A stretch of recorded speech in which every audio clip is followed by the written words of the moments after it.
नमस्कार मित्रांनो, मी शेतकरी राजा चॅनलमध्ये दयाराम जगन्नाथ सुडे एक शेतकरी आपल्या सर्वांशी चर्चा करण्यासाठी आलो आहे। आपण बघू शकता की आज कशा प्रकारे वारं सुटलेलं आहे।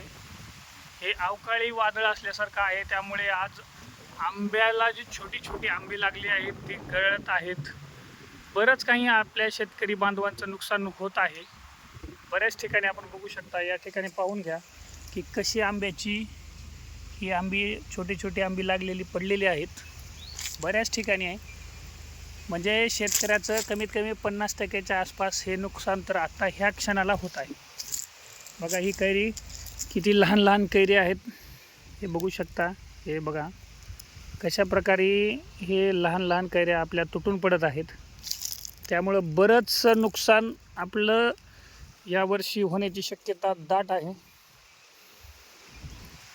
कारण हे बघू शकता, सेटिंग झालेले बरेच यामधील छोटी छोटी आंबी गळून पडलेली आहेत। सध्या कसं आहे, निसर्गाच्या पुढे कोणी जात नाही असं म्हणतात, त्यामुळं आपल्याला काही करता येणार नाही। शक्यतो देवाला प्रार्थना की शेतकरी बांधवाचं जास्त नुकसान न होता वेळेतच हा वारा थांबावा आणि शेतकरी बांधवांचं नुकसान टळावं ही ईश्वरचरणी प्रार्थना। धन्यवाद। नंतर आपल्या चॅनलमध्ये भेटू। दयाराम जगन्नाथ सुडे शेतकरी राजा चॅनल। धन्यवाद।